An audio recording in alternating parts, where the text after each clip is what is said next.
Have you ever wondered why that promotion didn't come through when you desperately needed it? Why that relationship ended right when you thought it was the one?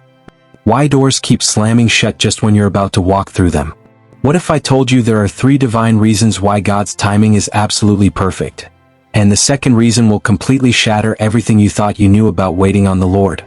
I'm talking about a biblical truth so powerful, so life-changing, that once you understand it, you'll never again question why God seems to be running late in your life. But here's what's going to blow your mind, and I need you to stick with me until the end because this gets deep. What you think is God being slow might actually be God being surgical. And there's one specific reason that most Christians never discover, hidden right in plain sight in Scripture. By the time this video ends, you're going to have 3 practical ways to align yourself with God's perfect timing, but more importantly, you're going to understand why His delays aren't denials there. Well, let me show you. Let me start with this powerful verse from Ecclesiastes 3 verse 11. He has made everything beautiful in its time. He has also set eternity in the human heart. Yet no one can fathom what God has done from beginning to end. Reason number 1, God's timing creates perfect alignment. Picture this. You're standing at a train station frustrated because your train is delayed by 15 minutes. You're pacing, checking your watch, maybe even getting angry.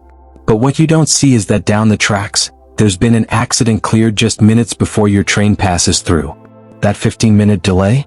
It just saved your life. This is exactly how God operates in the spiritual realm. His timing creates perfect alignment between your needs, His purposes, and circumstances you can't even see coming.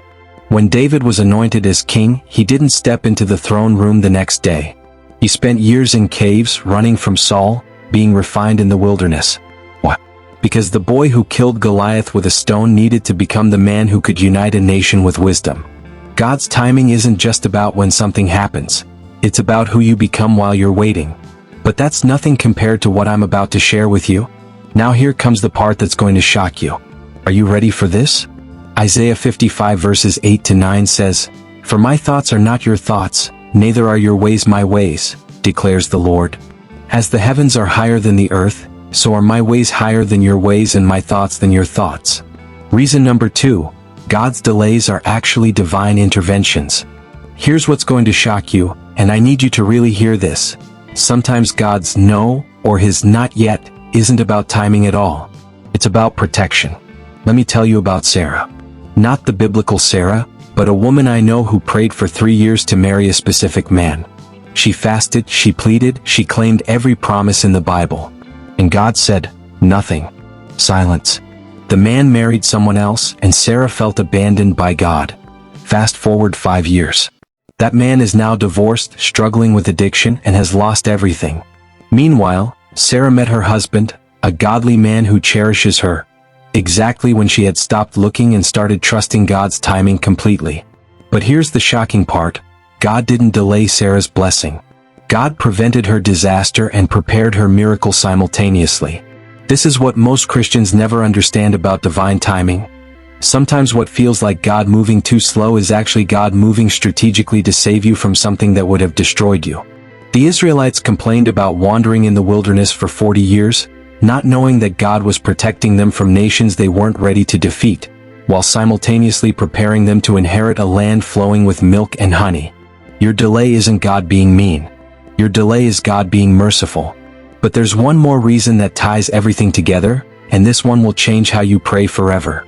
Romans 8 verse 28 reminds us, "And we know that in all things God works for the good of those who love Him, who have been called according to His purpose." Reason number 3, God's timing creates compound blessings. Imagine you're a master chef preparing a 5-course meal. Each dish requires precise timing.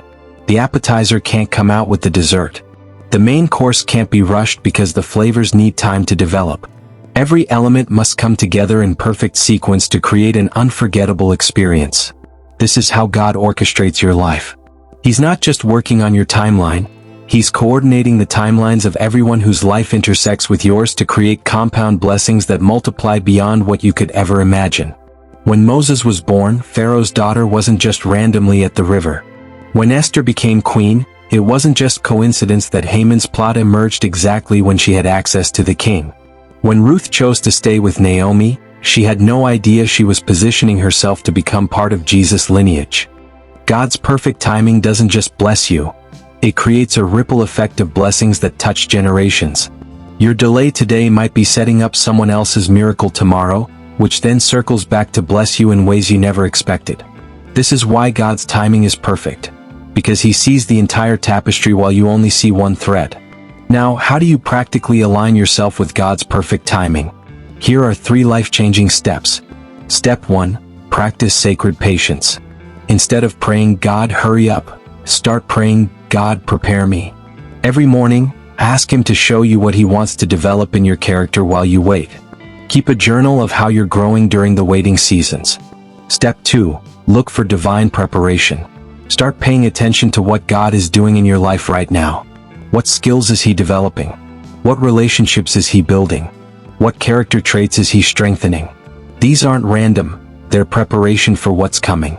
Step 3. Trust the process, not the timeline.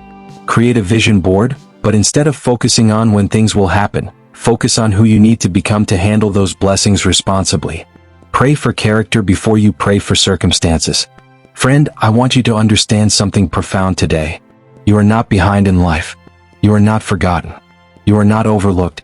You are perfectly positioned in God's master plan, and His timing in your life is creating something so beautiful, so strategic, so perfectly orchestrated that when it all comes together, you'll look back and say, "Only God could have done this."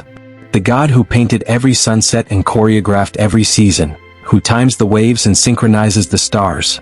This same God is timing every detail of your life with precision that would make a Swiss watchmaker weep with envy. So let me leave you with these deep questions for reflection. What if your current waiting season is actually your preparation season? What if God's silence isn't absence, but focus, Him working behind the scenes on your behalf? What if the very thing you're frustrated about right now is the very thing that's positioning you for your greatest breakthrough? And here's the most important question. Will you trust God's perfect timing even when you can't see His perfect plan? The choice is yours. But I promise you this. When you align yourself with God's timing instead of fighting against it, you'll discover that His delays aren't punishments, they're preparations. His "not yet" isn't rejection, it's redirection. And His perfect timing isn't just about blessing you, it's about making you a blessing. Your breakthrough is coming. Your miracle is in motion. Your blessing is being prepared. And it's all happening in God's perfect timing.